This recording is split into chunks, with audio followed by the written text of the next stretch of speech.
land rights. So before I introduce myself, let's just remind everyone that this webinar has interpretation. So please click on the globe icon at the bottom of your Zoom screen and select the language that you prefer. There are interpretation to French, to Spanish, and to Bahasa. For Bahasa, please click on Indonesian. Okay, great. Yes, thank you, Neil, for putting also on the screen.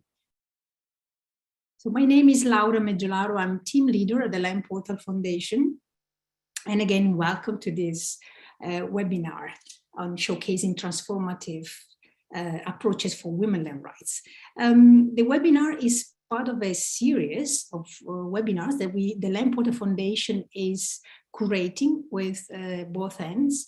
The series is called Whose Land? Inclusive Pathways to Land Governance. And there are 4 webinars in total. This is the 3rd of the series, so there is one more to go. Probably towards the end of the year, so stay tuned for more discussions. The series has the objective to generate discussions and dialogue around the importance of inclusivity and meaningful participation in land governance processes, formal and informal processes. So inclusion and participation of all stakeholders. So today we're talking about gender transformative approaches to women and rights. And in preparation for the webinar, we ask ourselves, what is gender transformative approach or gender transformative work or programming? And how do we know that transformative changes are taking place in women and rights?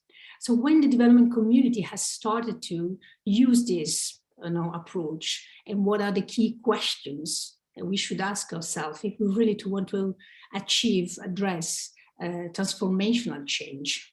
So the Land Portal Foundation, the research team, has prepared a research note and investigate a little bit about the principles and the values of this approach, and also on the availability of gender disaggregated data that we all think that are super important if we really want to measure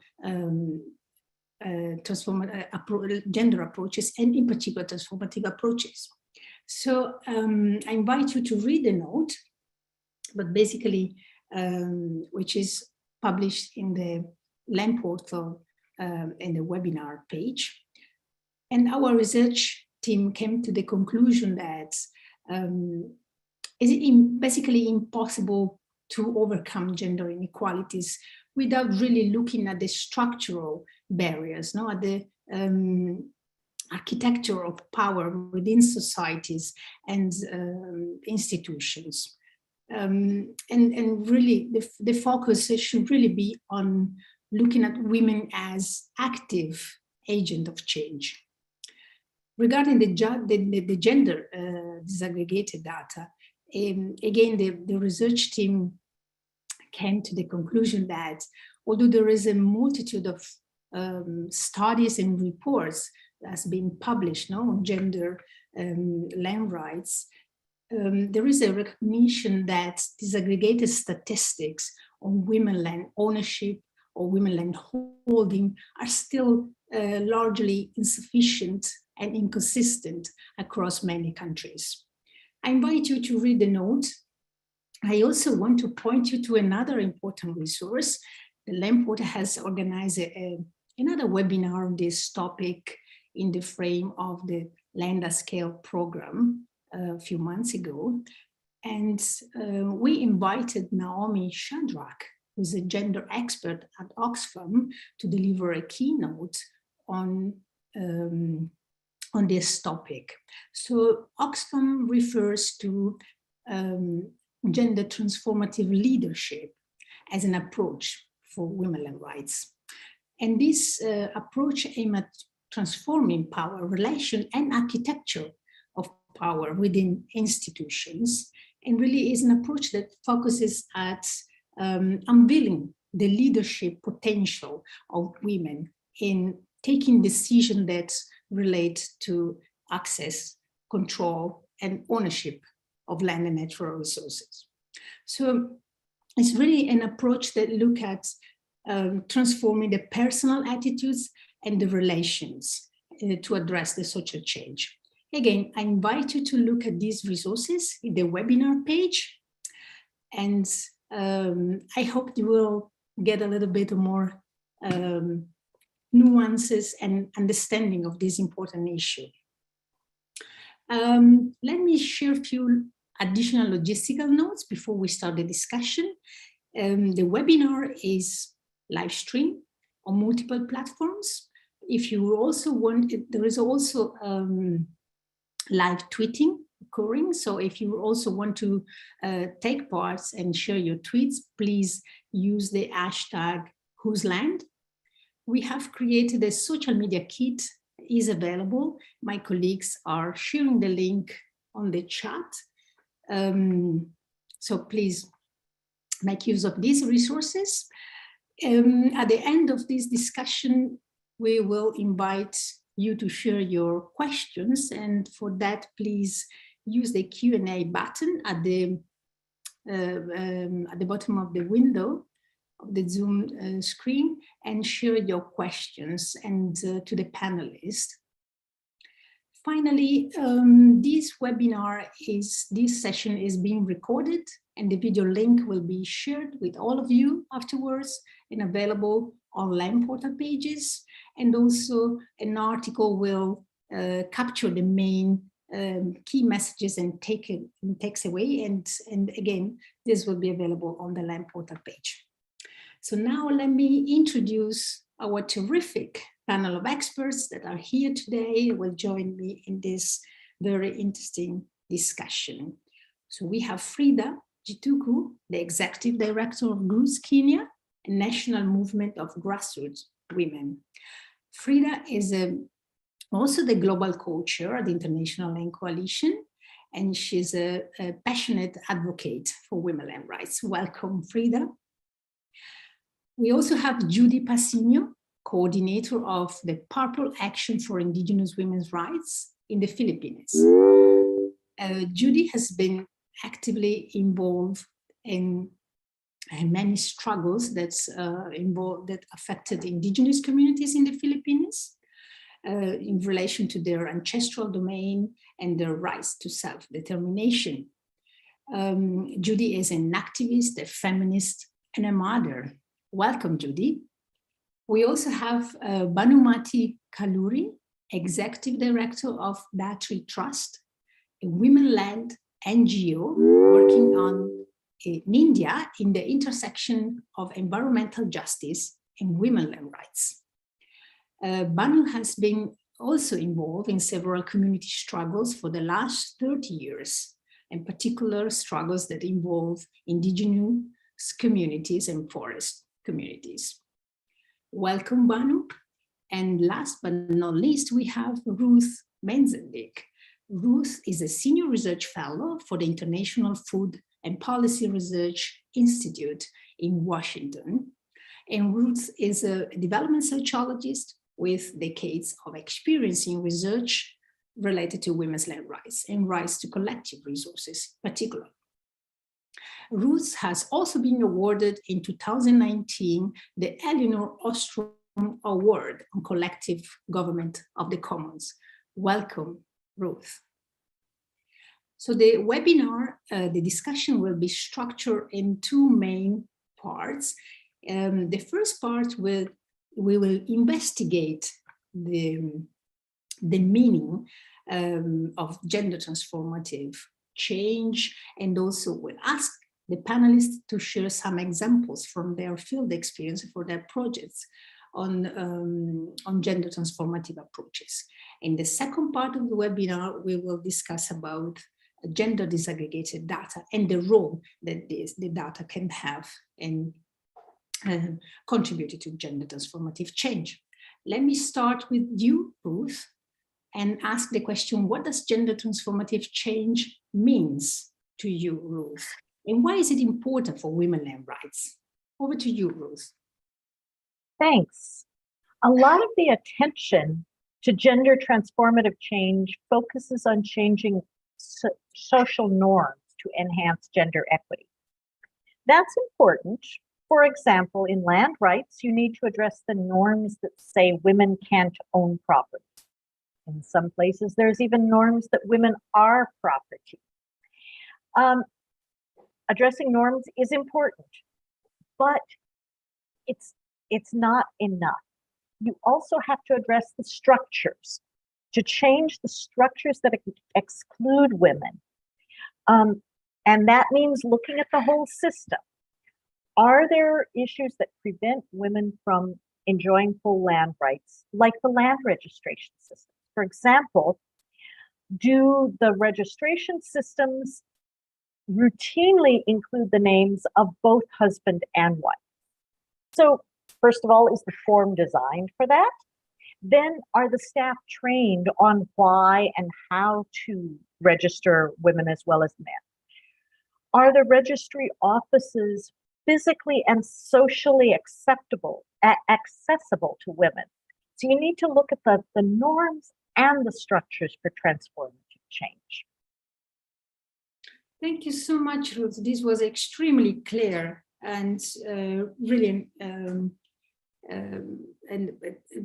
approach that look at the core of the architecture of societies and social norms. Can you also explain us how gender transformative leadership might influence social relations, in particular power relations, power architectures, and at what level in societies?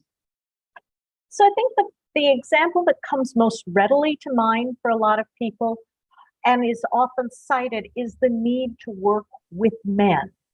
And that's usually dealing with local power relations. Things like male chiefs who have authority over land, or elders who have social influence on this, and get them on board so that they use their power to support women's land rights. But in terms of women's agency, I think we also need to look at the women who challenge the lack of land rights for women, and therefore thereby create new power constellations. And then beyond the community, at these higher levels, political leadership can play an important role, not only in changing the laws and the policies, but in shaping the social norms. And from outside, projects can play a role in reshaping structural power arrangements. Things like requiring women to be represented on land boards and such. The challenge there is that outside projects need to really understand the power relations as they exist if they're going to be effective in making changes. Thank you so much, Ruth. It was, again, very clear. And I wanted to ask well, first of all, let me thank all the participants, and please feel free to introduce yourself using the chat and tell us where you are connecting from, which organization and country. We're very much looking forward to know who you are. And now I wanted to ask the next question to Banu. And Banu, do you recognize what Ruth has just explained about power architectures, power relations, and particularly in your context, in the working with indigenous peoples and forest communities, empowering women, building leadership. What does gender transformative change mean in that context, for you in your projects? Over to you, Banu.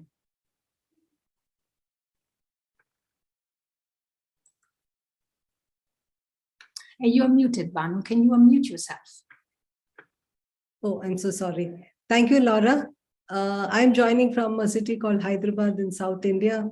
And I thank all of you for inviting me onto this panel. I will speak more from, as Laura mentioned, from the indigenous women's perspective. uh, having worked with them for many years, what I feel is that transformation happens only when there is decision making and resource rights for women, and it is more gender equal. Also, there needs to be a strong political will to ensure that women get formal legal rights to their lands and to their common resources. And also that there is no environment of fear of either state or corporate or even domestic violence.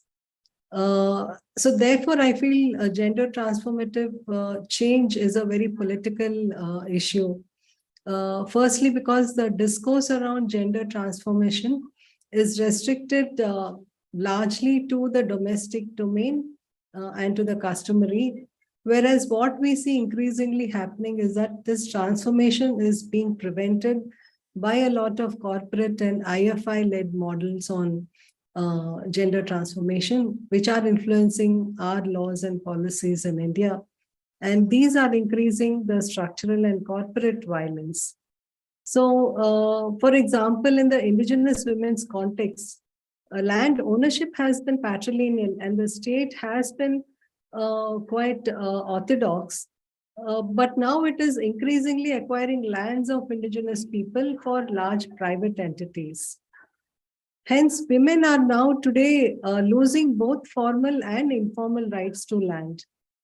So transformation is not just about giving some incentives or some cash benefits and taking away their land rights and handing these over to corporates.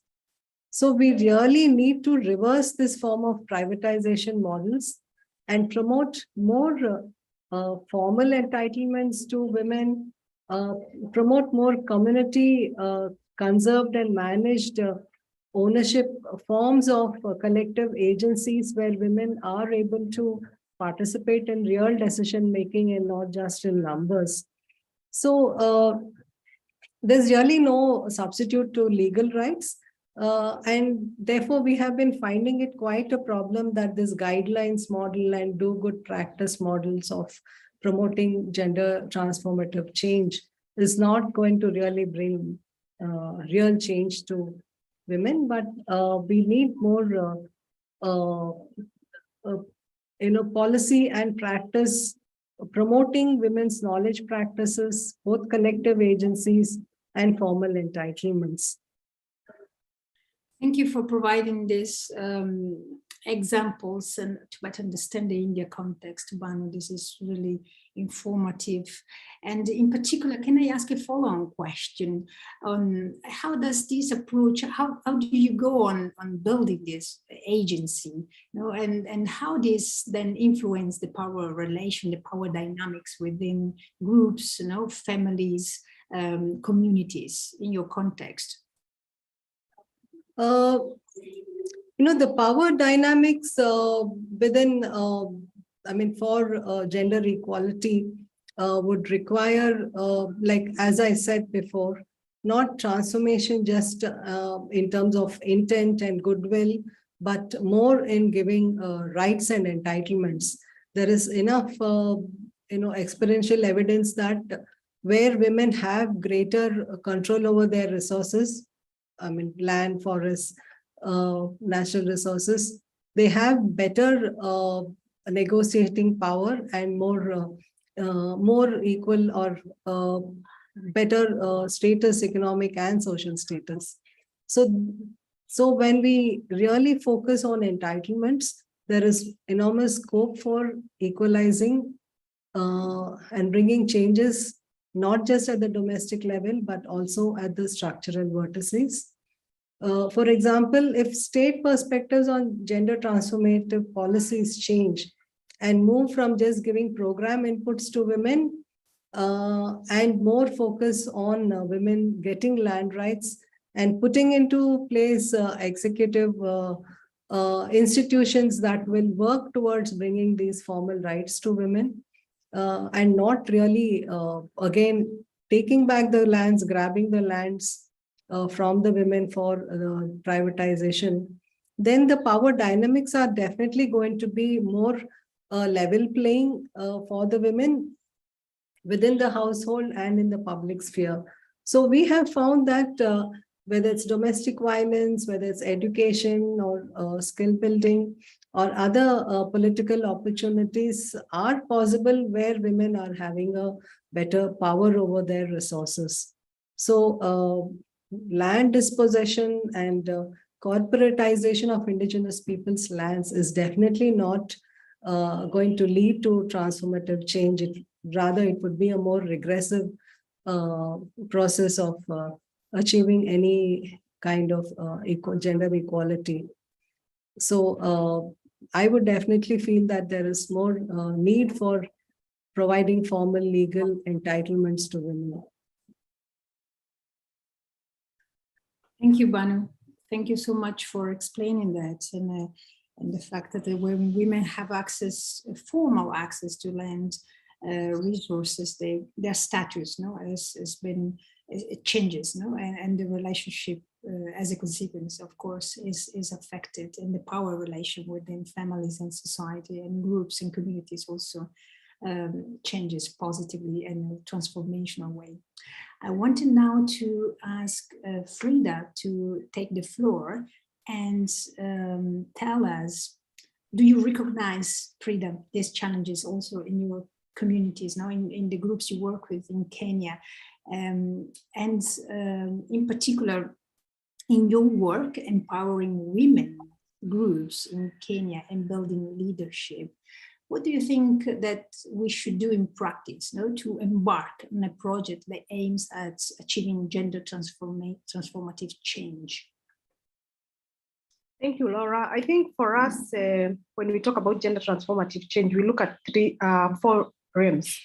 And one is on the individual consciousness and abilities. And I think that's what Banu is referring to as agency, and I'll come back to it. Access to resources, the policy and institutional framework that, of course, enable women to gain control over more land, but also the social environment. So we seek that social transformation. But let me go back to the issue of agency. As an organization, as groups, we've found that the most effective way to grow people's ability, to grow people's consciousness is through building movements. And these are grassroots movements of the people most impacted by the injustice that we are talking about here, the injustice of lack of women land rights. And we don't look at it, in isolation, because there's a very strong nexus between women land rights, gender-based violence, political participation, women rights as a whole.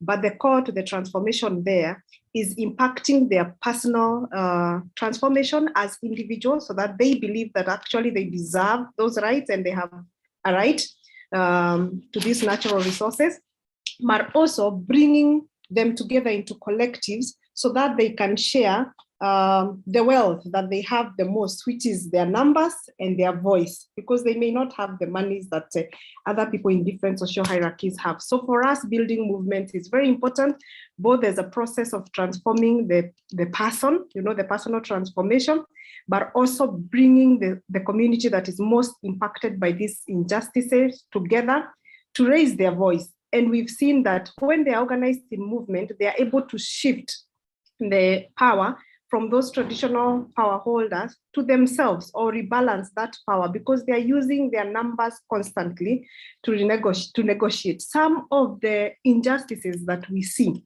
even when the law is in place, like injustice around land disinheritance. The law in itself cannot adequately address that injustice because it's about practice.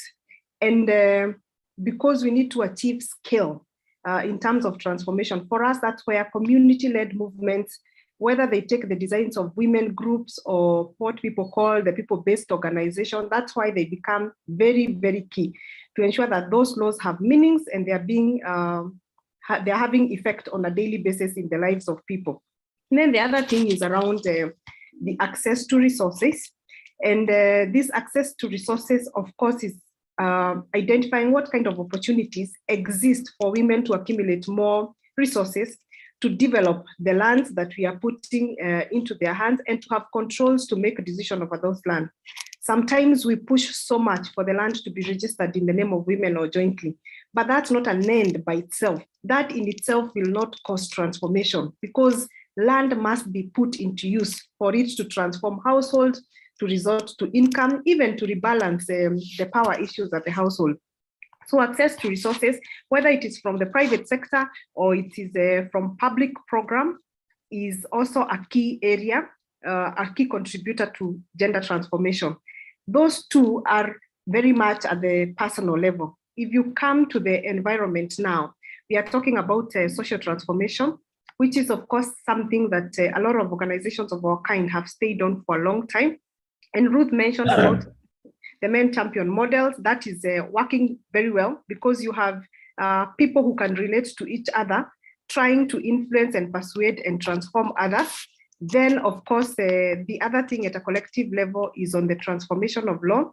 And I liked what Ruth mentioned, that it's not just about the policy, it's also the institutions that implement those policies and the people who sit in those institutions. And that's why it's important to get as many women as possible, or feminists or advocates of land rights, to be part of the surveyors, registrar, and so on and so on. Sorry, Laura, I know I'm... Thank you, Frida. This was absolutely enriching, and thank you for mentioning the collective thinking on the building this collective thinking and collective decision making, and the importance of movement, which is an aspect that also Naomi addressed in her video. This is very, and as well as the consultation and the continuous participation in the process. And thank you also for mentioning that this tension between is important, the formalizations versus the use of the resources to really reinforce agency and leadership. Do you have any example, Frida, that you want to share with the audience today on what approach has shown now to work? Some concrete examples from your work in Kenya. I do, and one of the examples of the movements we've built is around the community land and watchdog groups, but also the pararigos. And these are people in the villages who come together to make sure that when there are cases of dispossession and disinheritance, the victims, first of all, have the courage to report those cases, but also that they are accompanied and they are able to pursue justice using the institutions that exist, whether those institutions be customary institution or state institution, to get back their land rights. And through this kind of localized movement, we've been able to restore so many widows and orphans who are, often disinherited when they lose their spouses, or who are constantly under threat of losing their property.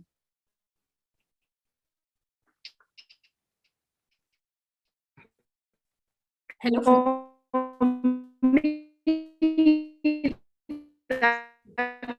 You're breaking a little bit.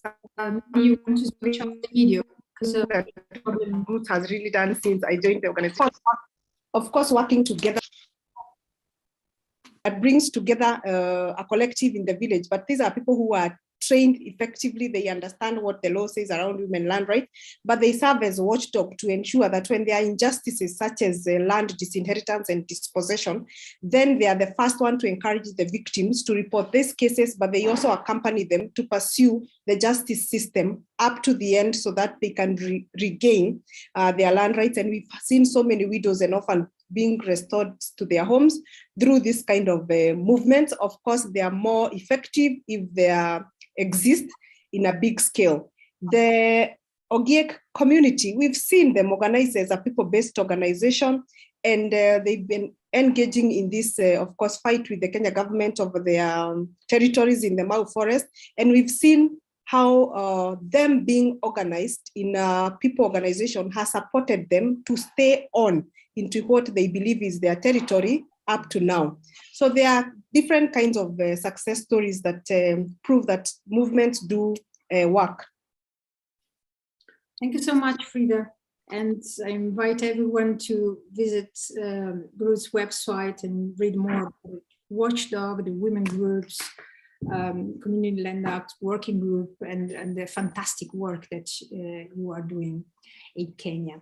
And let me now turn to Judy and listen a little bit about the Philippines and some good examples of gender transformative practices and approaches there in the context where you work, Judy, and approaches that have again shown to work effectively in reinforcing women leadership and agency in your context in the Philippines, particularly with indigenous communities, indigenous groups, and yes, and also particularly in the context of influencing policies and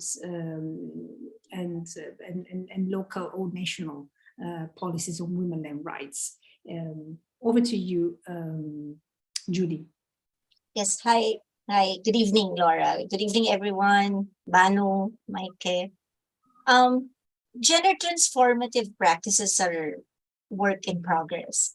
But what is critical is the breaking of the isolation and exclusion of indigenous communities, particularly women, not just geographically, but politically.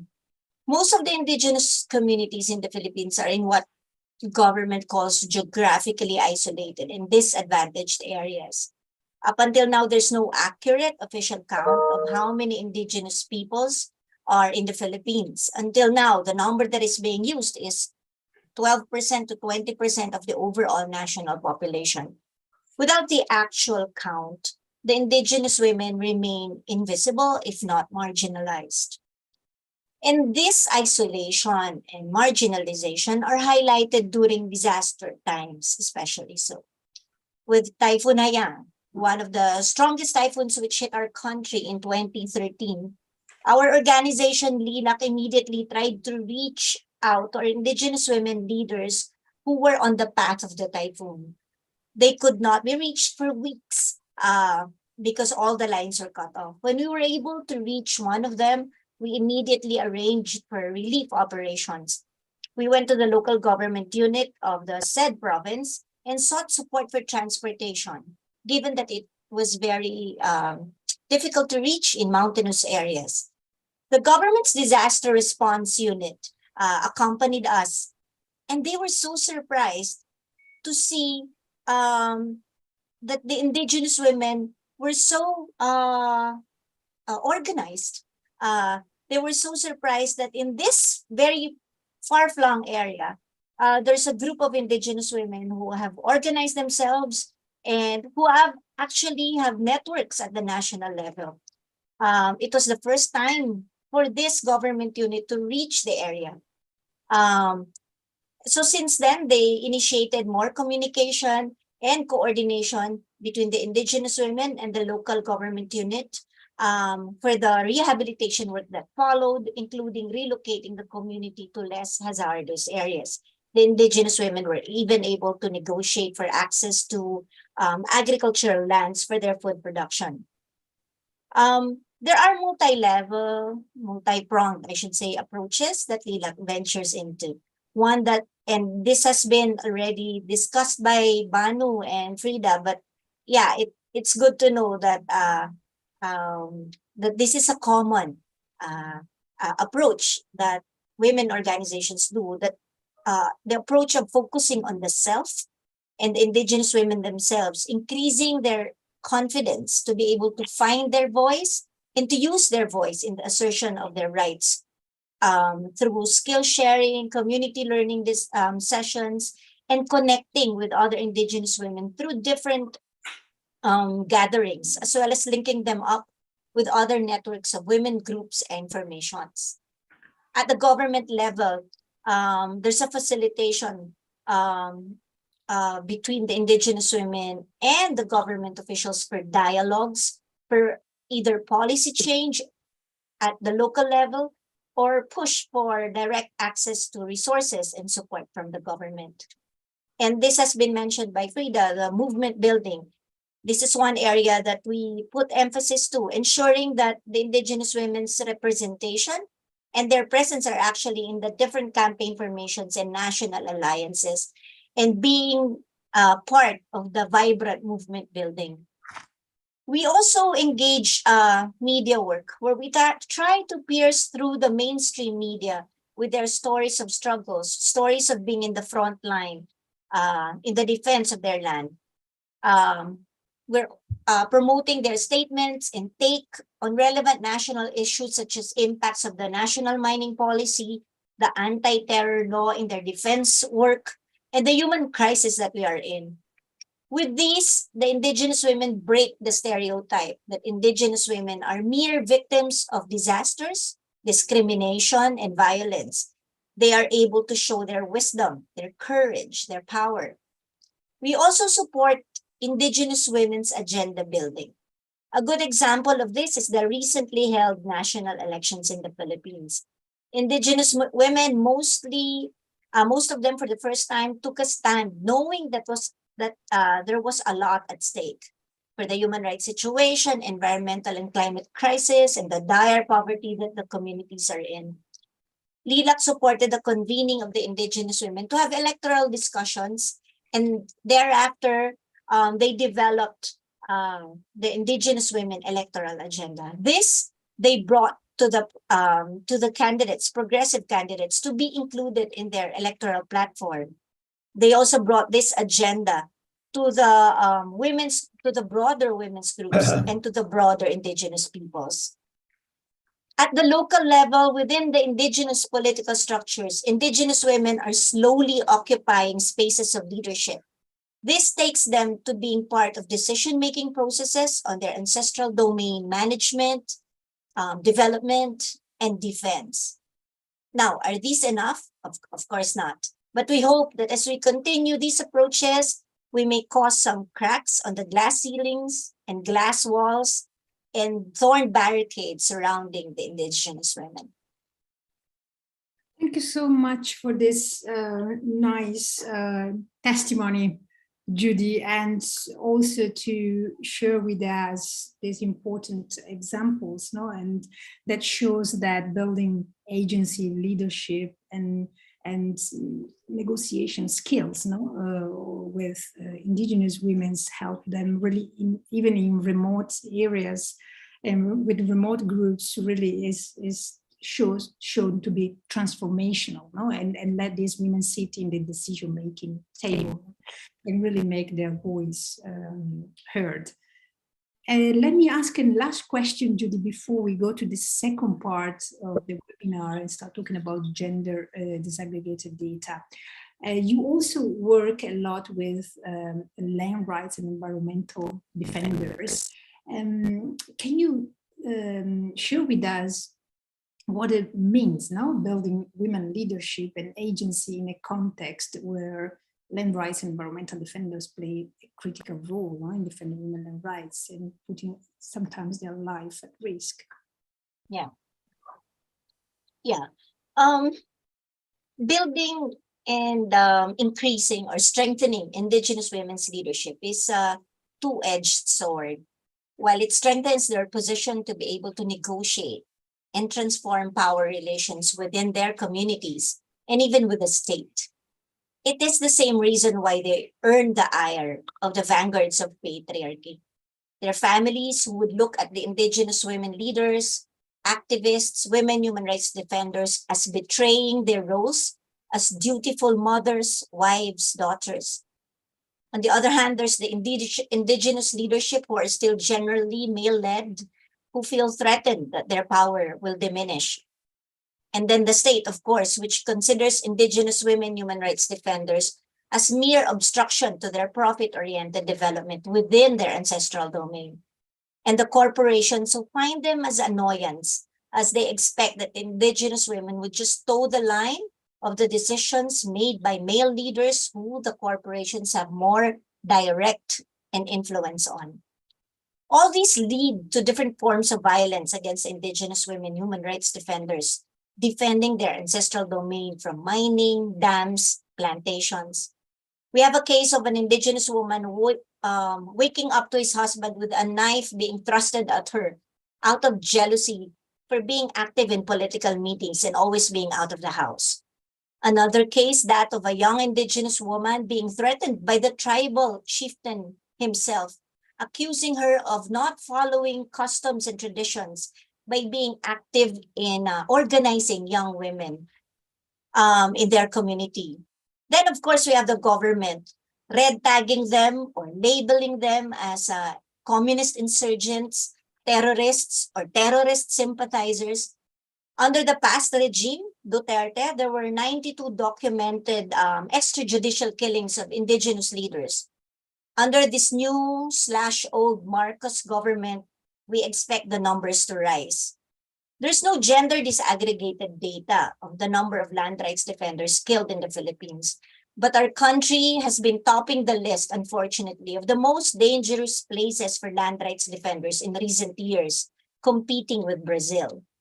While, of course, this causes fear among indigenous women, most of the indigenous women that we work with fear in their hearts, would continue their assertion of their rights to their lands and ancestral domains.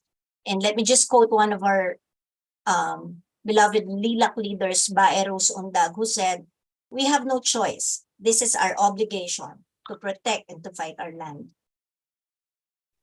Thank you. This is a powerful statement to conclude this first part of this session, Judy.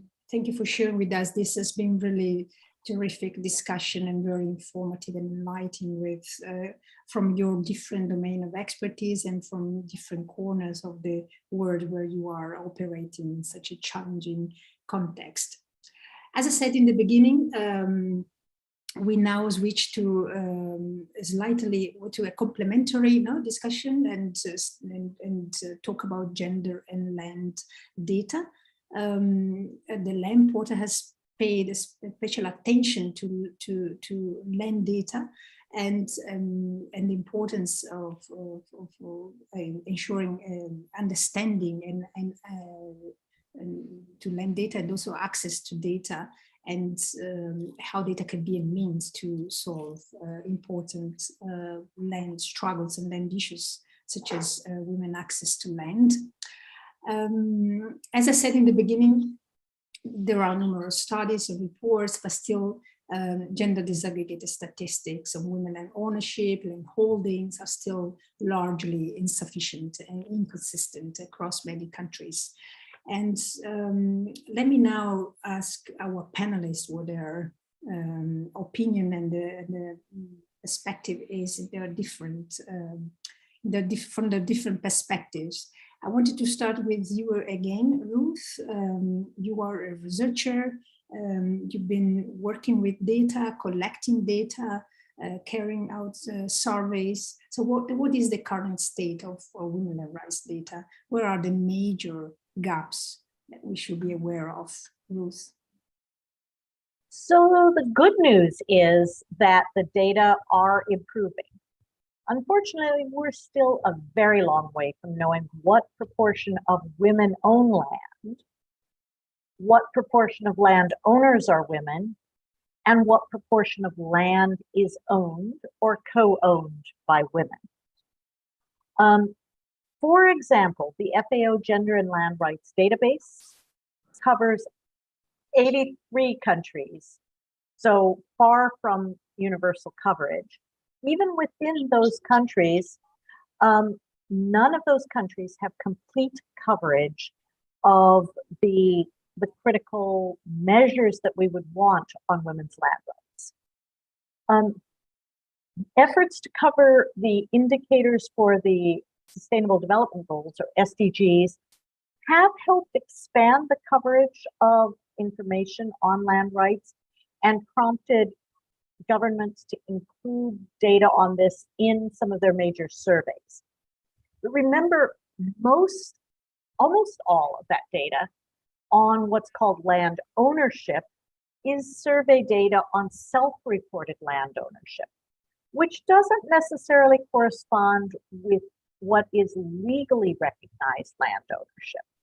And most of the indicators are whether or not a woman or a man is a landowner. There's little data on how much land they own. And furthermore, much of the data that we have, almost all of it, it covers private lands, not the shared lands that are under communal tenure, like for most indigenous groups, or common property. So for example, I'm in India right now, and the rangelands, the forests that are within a community that women rely on very heavily, that's almost totally not covered in this data. So there's a long way to go.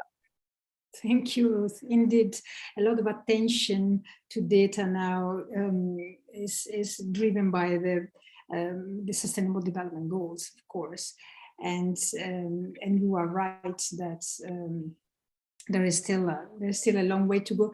Not only the coverage, but also how up to date, this data is also an important issue.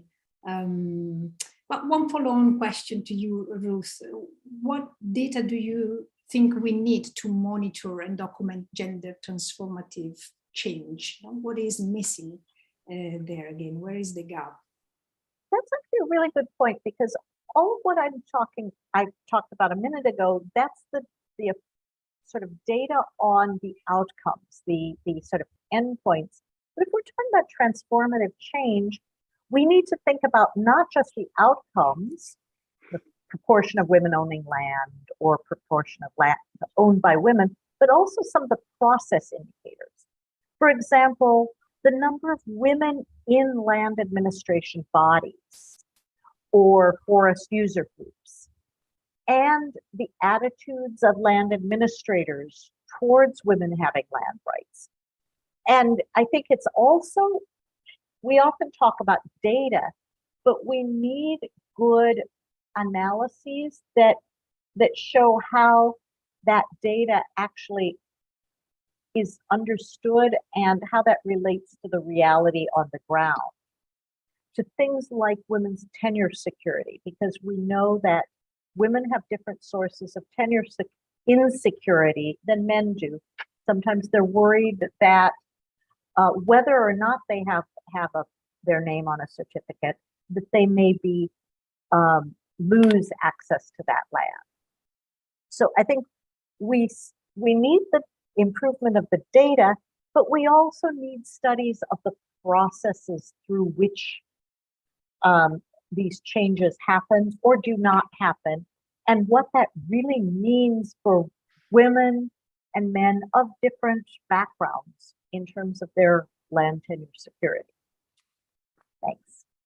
Thank you so much, Ruth. Thank you also for reminding us that most of the data available is survey data, whereas government should really take on the responsibility to collect this data more systematically, and while carrying out their functions in the land administration regular functions. And that's why it's important to also have women sitting there, and also is important to explain, investigate, what transformational leadership means by analyzing the data and offering interpretation of this data.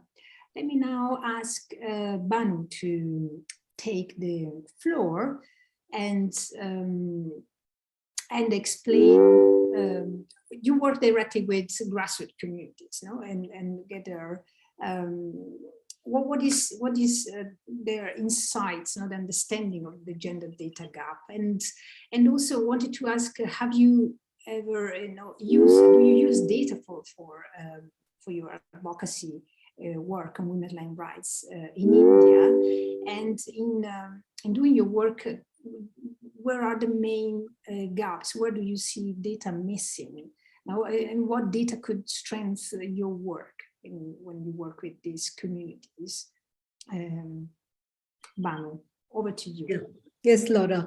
As an advocacy support organization to grassroots women's campaigns on land rights, we use data both at the primary level and also at the secondary level, because women have no access to any kind of data which is secondary research sources, and their knowledge of the primary level realities is not converted into data or research sufficiently enough to support their arguments or to protect their land rights.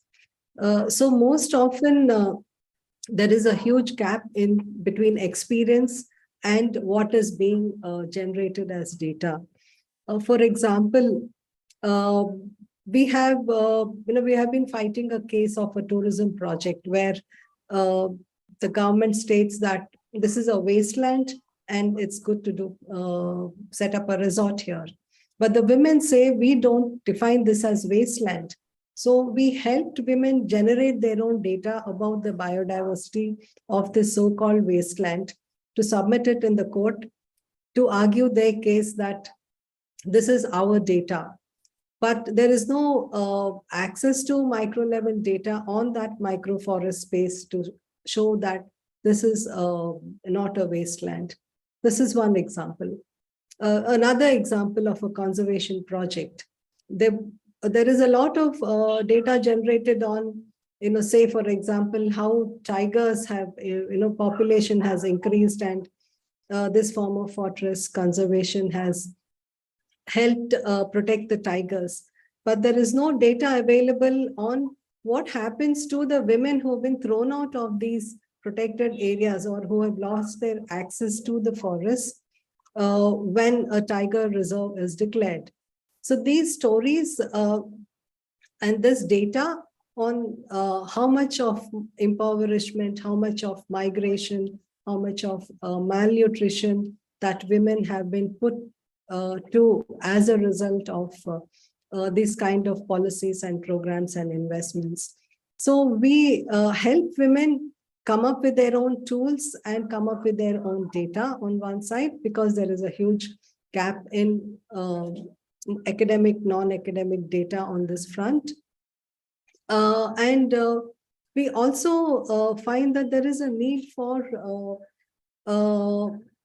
support in terms of, for example, there is a mining project and women have their experiential and observational tools that their water body is polluted by a mine tailings pond, or there is air pollution, or that has impacts on their health, on their crops, on their agriculture.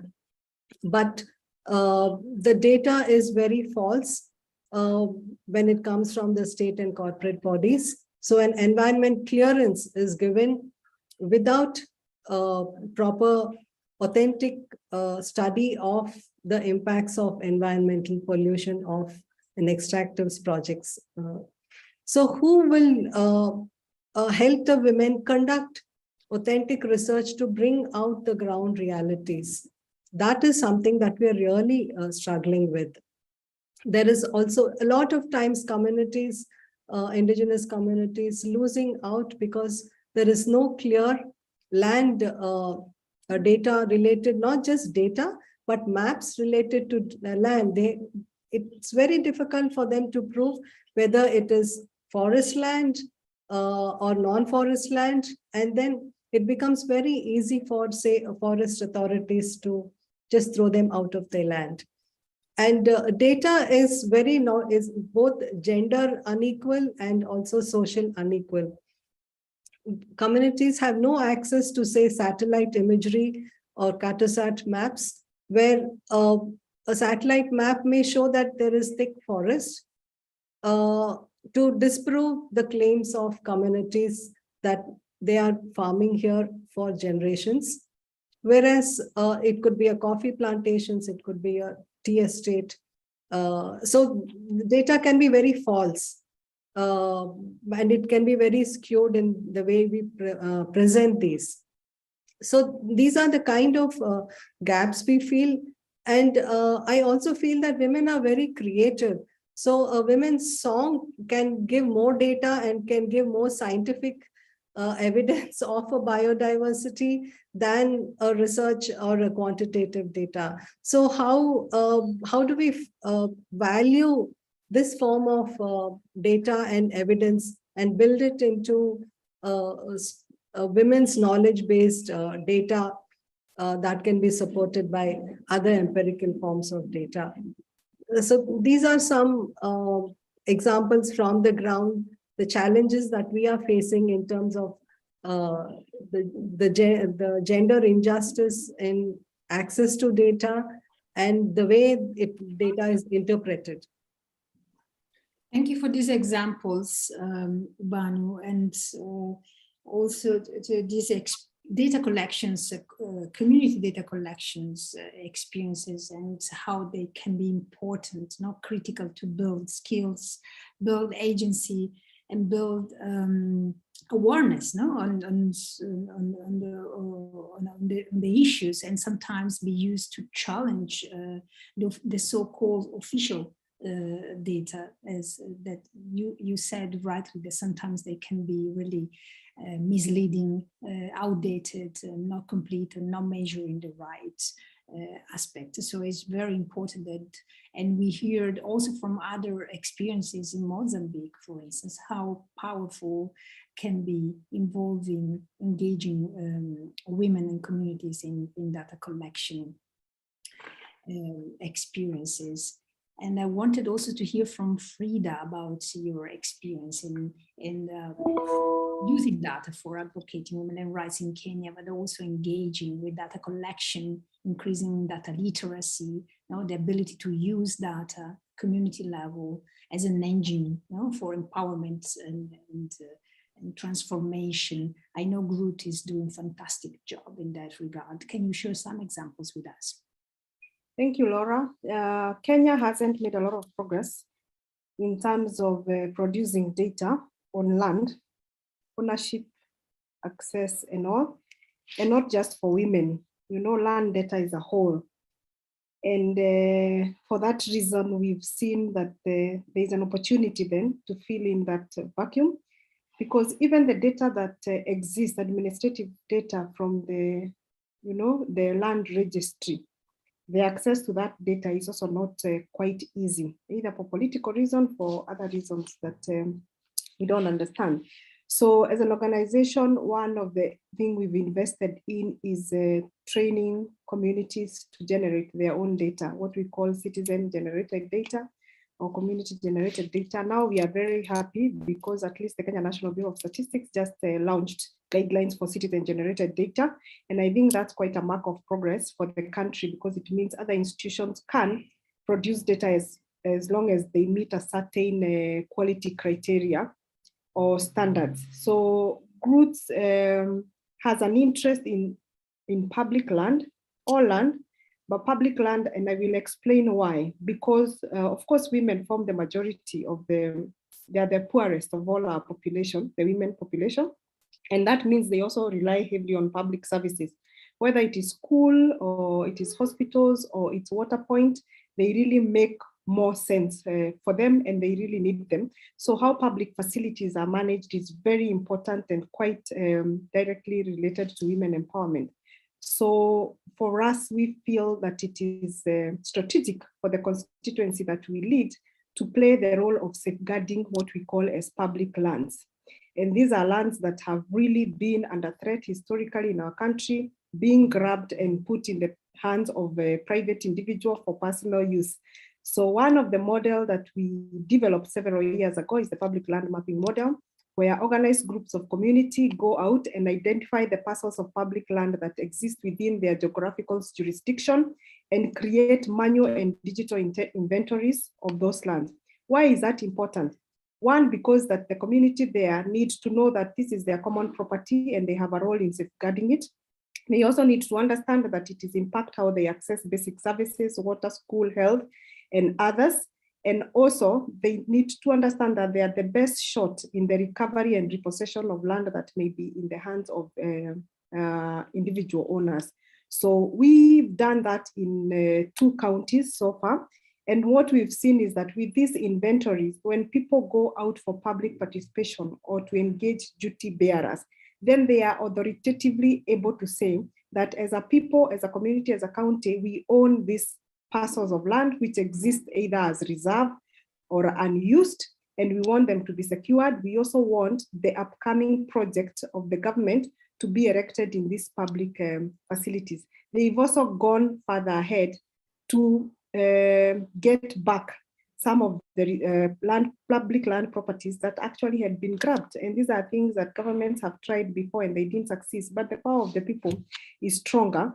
And of course, people who are occupying this public land, when they see community members creating inventories, printing digital maps, and putting, a trail of evidence, then even some of them relinquish or release these properties willingly. So we've seen data being very instrumental in empowering communities to safeguard land, to advocate that governments invest in those lands to increase access to basic facilities. We've also audited registers for community land. And in that audit, of course, we always use a community-led model. We realize that the number of women who are recognized as owners or as shareholders of those lands are very few. Yet the law empowers every adult who is above 18 to be a member of the community land register. And that's how you are recognized as a member of that community and has a say on how that land is used, but also has an opportunity to be elected to be part of the governing body. And through that kind of data, we are able to build the conscience of women until they are now competing to be in those committees. And they also demand of the executive to update their registers and include their name so that they are part of the shareholders on their own rights. Thank you so much. Frida, this is very informative, and so thank you for sharing these examples on how the approaches that you've been using at Roots Kenya have really helped building agency, building leadership, and capacity for women to really sit in the decision-making table, and how this can really be transformational. I'm very cognizant of time. It's 2 o'clock, and there are so many questions that you are posing in the Q&A box, and I really want to give space for the panelists to answer your questions. There are more than 200 people connected, and really want to ask the last question, give the chance to also to Judy to talk about data and how you use data for advocating for women rights in the Philippines. Please share some of your approaches and examples, and what you see is missing and how data can strengthen your work in the Philippines. Judy, over to you. Thank you, Laura. First of all, I'm very happy to hear how Banu and Frida have been discussing ways of getting data concretely from the ground. That's something that really inspires me. But for us in LILAC, what we are trying to do are to find the faces of women behind the statistics that are being released. For example, government would say hunger rate. The national government would say that in the first quarter, that they found that 12.2% of Filipino families, or an estimated 3.1 million, experienced involuntary hunger at least once in the past 3 months. Involuntary meaning being hungry, not have anything to eat. But we know that women are hungrier. In our small research that we did on the impacts of pandemic among indigenous women, they said that they tend to give up their meager share of food to their husband or children, or would be the last person in the family to eat whatever is left, as food was never enough. And that has to be highlighted. The faces of women have to be alongside these data that are being released.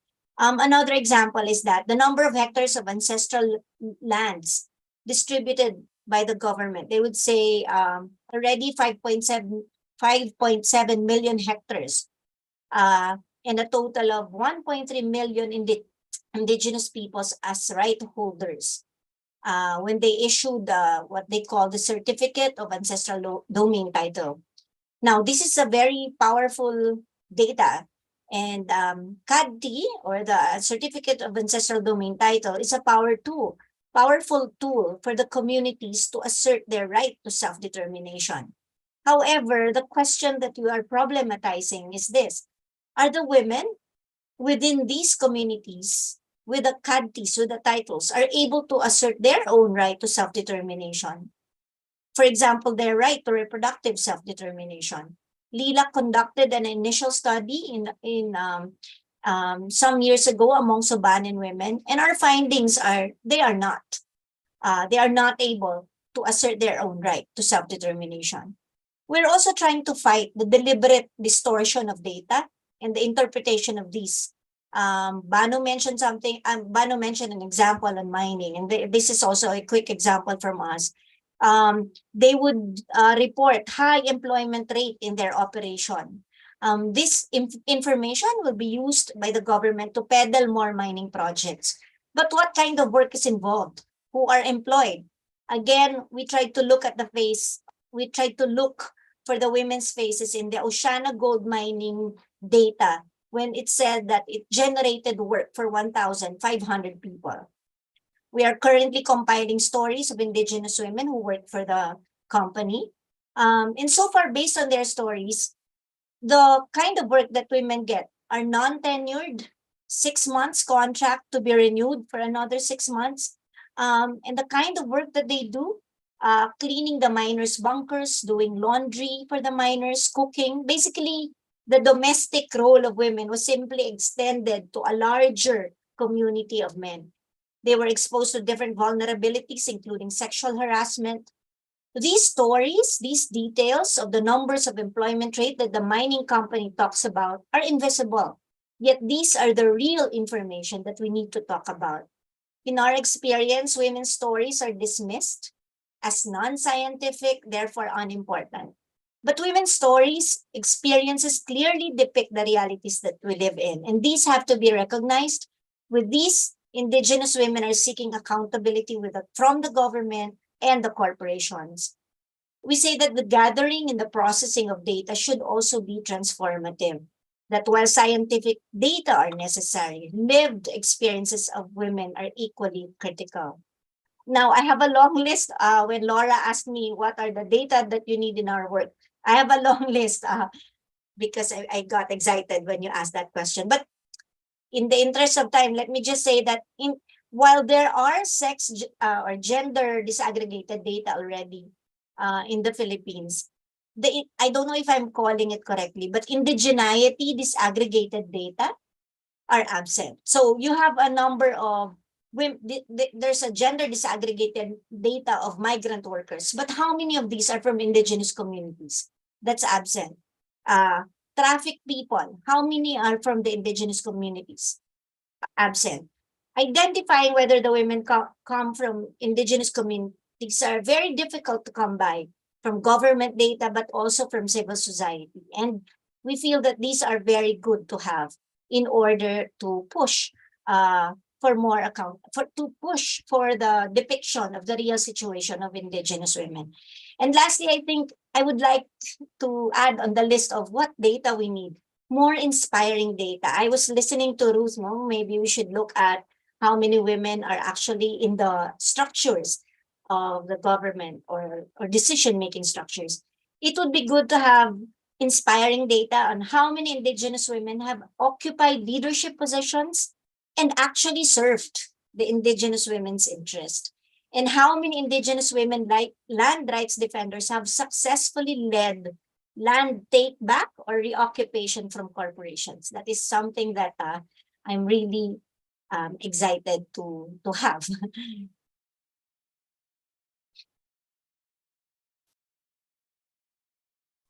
Thank you so much, Judy.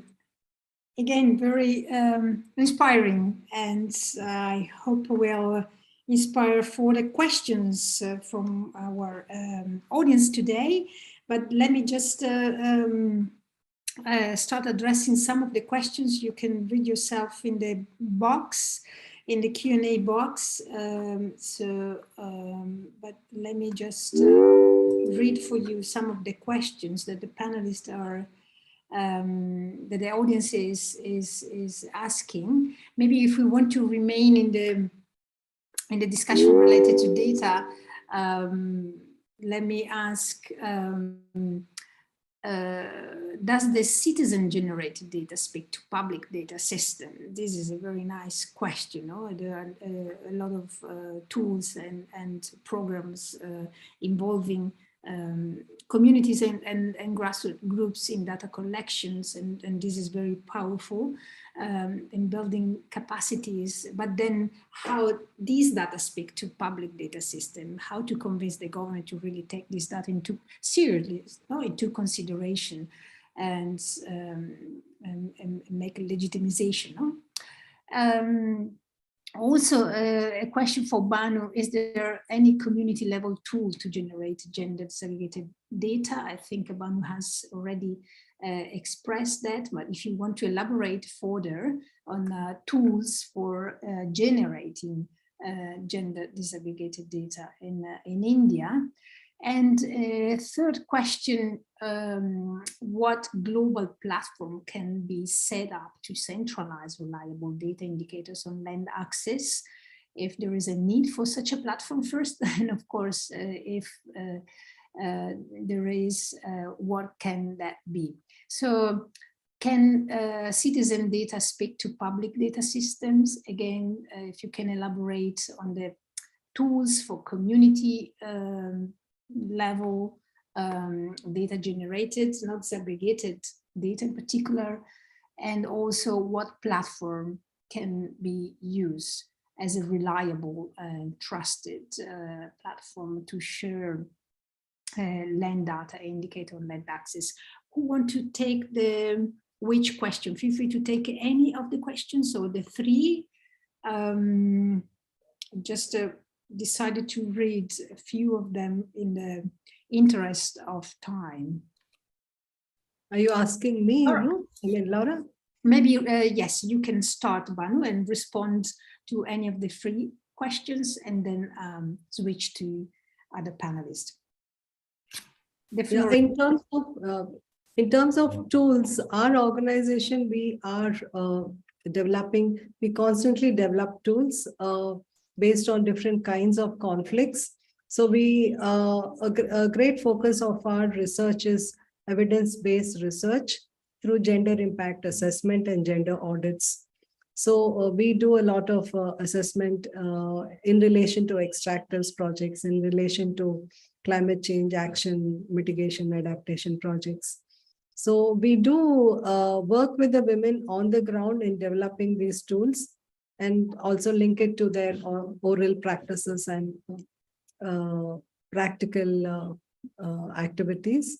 Then in terms of citizen generation of data, most of the data that we generate is converted into complaints and grievances representations to the government, to the ministries, or to submit as a legal argument in the courts. So that is a form of engagement. And the third way is that we try to access alternate media to present this data to the public, so that there is some kind of a sensitization, and probably the concerned ministries would pick them up. So this is how we try to use the data we generate to engage with the policymakers. And yes, we do have tools. I mean, they can always be improved, and they are modified to different contexts. Thank you so much for these further examples, Banu. Anyone else want to respond to the questions? Yes. Yes, I can talk about citizen-generated data and public information system. And I want to share the Kenyan experience, how we've gotten the audience of the government. So for us, when we started investing in citizen-generated data, institutions that were doing the same at the national level tried to come together, and we formed what I can call a pro-citizen-generated data movement or consortium at national level that brought in grassroots organization, Kenyan organization, but also international organizations that are pro-citizen-generated data. And unfortunately, we would meet the Kenya Bureau of Statistics or our government in international meetings. And when they are presenting their data, we also have our own citizen-generated data, which sometimes does not speak to what they are presenting, or sometimes it's the same. But in most cases, we invest in areas where official statistic does not exist. And I think that persuaded the government to want to listen to us. What is it that we are doing? And they started opening up spaces. They formed committees. I was personally appointed to be part of the Gender Statistical Committee of the Kenya National Bureau of Statistics, where I and SDG Kenya Forum represent the civil society. And once those kind of spaces opened up within the National Statistical Agency, then we continued championing for citizen-generated data. And I think the demand from the government has been that yes, you're producing data, you are non-traditional producers of data, but it has to meet a certain threshold and follow certain steps. And that's how we came into the idea of jointly developing guidelines for citizen-generated data. That has now, of course, been launched. We've also constantly asked the Bureau to build the capacity of non-state actors in production of data. Some of it which has happened, but of course it's a long shot. But now that partnership exists, even of knowledge transfer towards non-state actors on issues of data. So people use different strategies depending on the countries they are in, but that has been the experience in Kenya. Thank you so much, Frida. This is very informative. Ruth, do you also want to answer any of the questions? And then Judy, perhaps.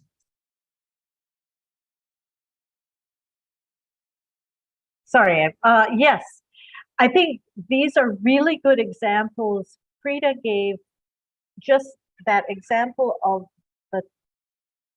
the work it takes to convince official statistics to endorse. Now, there is a parallel citizen reporting initiative on SDGs, but I think it does need to get it may not get as much attention. So I think the process that Frida talks about is really important. Another really important aspect of this is getting official recognition of the land rights. And so somebody asked, how can customary tenure be documented? Or how can women's rights under customary tenure be documented? And this does require documenting the land rights of communities. If these are not officially recognized from the outside, they are going to be more vulnerable to takeovers from, land grabs from mining interests or whatever else. But then it's not enough to just formalize and get recognition of the community's land rights, but to really look at the extent to which women have voice within the governance arrangements for that. So I think there are opportunities whenever land rights are being documented, whether it's individually or household level or collective level, we always need to be looking at the extent to which women's rights are documented within that. So I realize that's not just data, but the getting the outsiders to be able to understand those arrangements that are on the ground. Or like Frida talked earlier about registering public lands. These are really important as well. Thanks. Thanks so much, Ruth. Judy, you want also to take a step and speak about citizen-generated data and get how they can get into the public system, or elaborate more on any community level tool that generate gender disaggregated data, or another one. Yes, these questions. You want to address any of these? Yeah, I think that was something I was trying to say previously, that the data, at least from our experience in VILA, the data that we get are actually from the stories that we collect. I was just reminded when Banu was talking about using these stories and these community generated data um, as part of their legal argument against a mining corporation. That's actually what we did too, as part of a bigger network. But what is interesting is that, as such, for example, when we showed the stories of women, even photos of how their skins have been affected by the river that has been that there was a mine tailing spill which affected the rivers, and we showed stories of women who usually use the this river, how their skin was affected, how their hair was falling. We the mining company and the government was just dismissing these, but when we approached doctors and other scientists with these stories, they themselves took on these stories and packaged it as part of the data that they did in that particular river. And so it was sent. Oh, it was packaged in a scientific way, and therefore merited the attention of the government. While it was a good strategy, again, I would like to uh, gripe about the fact that the stories of women are never enough. It has to be, endorsed by scientists and doctors to be able to be listened to. And so that's also one of the things that we keep pushing, um, to be recognized, these stories. And one last thing, there is always, how do I say this? There is always a need for us to um, question and be critical about the data that are supposed to be scientific and supposed to be academic. We have seen how scientists and academics have been used and co-opted by the corporations, and therefore their data are already tainted. And so I'm really very interested, and I hope that's something we can work together as a result of this webinar, how we who have not been using community generated data, how we can learn from Frida, from Banu, so that we can enrich the data that we will have to counter the lies and disinformation that these corporations have and the government also use. Thank you, Judy. You raised a few very important issues here. First of all, the importance of anecdotal data. No? There's not just the statistics and the administrative data, but what about the stories? No, that you collect. Sometimes they can really be convincing. Important means to really engage in a dialogue, in a conversation with government officials, and really convince them on what is really happening in the ground and how to better document, and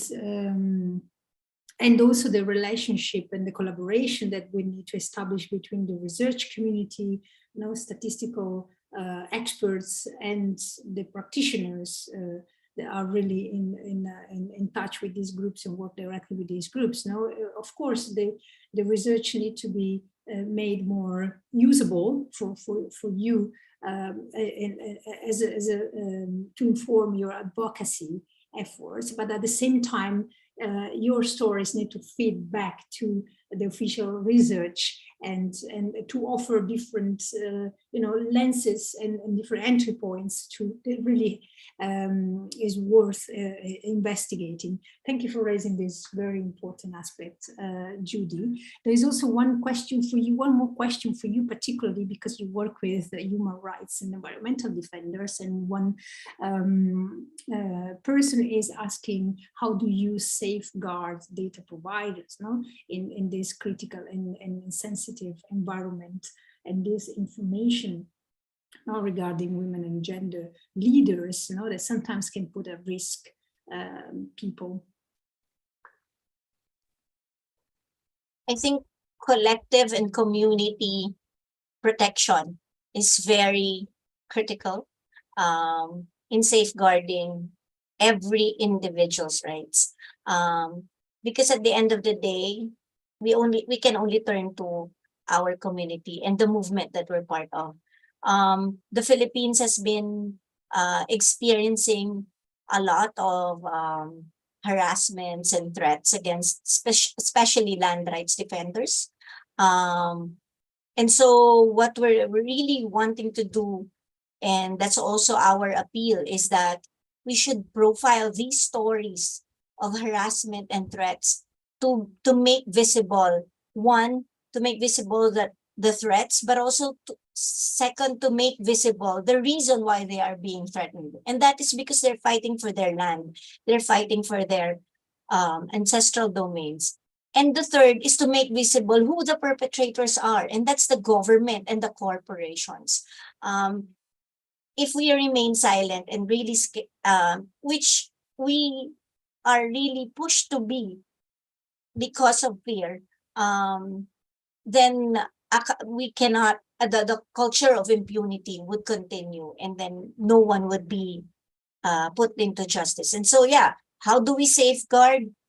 We always come as a collective, and we become a strong part of the movement that seeks accountability and breaks the impunity. Thank you so much. There are so many more questions, and we don't have enough time to address all of them. Unfortunately, we will try to ask the panelists to address those questions in writing, hopefully, and we can reach out to you. But now we would like to wrap up this webinar and hearing from our panelists some concluding remarks, some takeaway messages that can be done to bring this agenda of gender transformative change really forward. And so you are such a passionate and transformational leader. So how can you really influence other women, other passionate women working on transformative change for women-led rights? Do you want to share some final remarks with the audience today? Some takeaway messages that people can really take with them. Ruth, what are your final remarks and takeaway messages? I think this webinar has been really great for highlighting that it is important to have data, official statistics, official recognition of women's land rights and of the rights of Indigenous groups. But data often sounds really dry. Big numbers on the gaps can be very important and persuasive, but we also need these stories that show why it matters. Because so often there's this notion that, oh, men will take care of the women. We don't need to worry about women's land rights separately. Or, and these stories that that the other panelists have been talking about are so powerful about why this matters for the lives and livelihoods of literally millions of people, women. And I think we need to get the stories and the examples that will make people care, along with the data that gets official recognition. So I really appreciate the other panelists for highlighting how this can come together and how we could, I think maybe to the extent we could bring these together, that's what we need to do. That's really great. Thank you, Ruth. Thank you. Great message. Banu, how can we support the great work you are doing? What directions you're going towards? Your message, your final message for the audience today, Banu. Today we are going through a very dangerous situation because women human rights defenders are facing very serious risks. And there are very few spaces within even the so-called democracies for expression of dissent. So both in terms of direct people's resistance or support from media. We have the media which is really shrinking. So we really need to find, our first priority is how do we find support for women human rights defenders to be able to defend their lands in a safer environment. So both research as well as disseminating the data and the stories of women is very urgently required. The second urgency we find is that climate change is not the crisis, but the climate change related actions are a bigger crisis, especially in indigenous peoples areas, because the lands are being grabbed from people more for the green projects, for climate change adaptation mitigation projects. Now, how do we build data? Not only building data, but therefore we have greater focus on impact assessment based data, evidence-based data that will tell the stories of women with much more grounded context. So we really hope that there is a need for confluence of both academic and women's stories, narratives to be combined to come up with more forceful data to counter these false solutions. And we need more innovative ways of disseminating this data that can create safer spaces for women to fight. Thank you so much, Banu. Judy, what is your advice? What advice that you can give to other passionate women that want really to work on women-led rights? How can they really become transformational leaders as you are? Well, as we know, gender relations transformation is a long political and cultural process. It's a lifetime project. So what can I say to my sisters in struggle? But patience and courage, and always make sure that each step that we take individually and collectively, no matter how small, should be a step towards meaningful and liberating changes in our lives as women. But now in the Philippines, let me just take this moment to say that even the small steps we take are met with a lot of challenge. So I enjoin each of you to echo our call. Stop the attacks. Stop the attacks against rural indigenous women leaders fighting for their rights, their lands, their lives. Stop the attacks against us women human rights defenders as we stand up against violence, misogyny, and corporate control of our lives. And we know this is not just happening in the Philippines. As part of Resistors Dialogues, a regional formation of women human rights defenders where Banu is a core member of, we know that this is happening in communities where there are corporation investments and government projects, and especially so where there are rural indigenous women and men asserting their rights. So for those who can, in this forum, help us amplify the stories of struggle of indigenous women and us women human rights defenders. Together, let us break their isolation and collectively seek accountability for the continuing attacks and break the culture of impunity that surround us. Sisterhood, as a last remark, sisterhood and solidarity are much needed now more than ever. Thank you so much. Thank you, Judy. We will certainly amplify your work and your voice as much as we can. Frida, your last message, the direction towards gender transformative change from your work in Kenya. I think for me, Laura, it's let us know where the action is happening and what are the right moments. It's a strategic time right now. The world is really investing in discussions around climate change, and we've seen an increased investment in climate change. I think as women movements, as feminist movements, as land movements, we need to be present in that conversation. We need to know which are the key moments, and COP27 is one of them. We cannot achieve climate justice without gender justice and without securing land rights. And it is our responsibility to sustain that cause through continuous engagement to our policymakers, but also joining those conversations at the international level. The other thing that I like to tell land activists or to share is that the call or the advocacy for land rights is not removed from political governance and electoral politics by itself. So every day, African governments, African countries and countries in the global south, we are changing governments. We are conducting elections now and then. Let's ask ourselves, these new governments that we are bringing on board, what is their position as far as land reforms are concerned? Are they here to advance the barrier, or are they serious in introducing land reforms and tie our decision for the vote or how we relate and engage with that government on our clamor for land rights? And of course, the other thing is bringing the land agenda back to the global top of the global agenda. I think that we haven't figured out how to do it yet, but the fact that it is not at the global agenda, the level of political will towards land rights is very low, and even in terms of investment of resources by donors. But I know there have been a conversation among international partners, including the International Land Coalition, to see how we can bring it top to the world agenda. So that support from other institutions at local level, at grassroots level, is very important. All of us, we should join hands and bring it back to the top agenda. Thank you so much, Frida. Thank you to this super nice panel, terrific. You are so passionate and transformational leaders. You have really inspired all of us.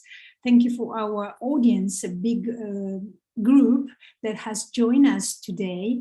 I hope you have learned a lot from our panelists. I certainly did.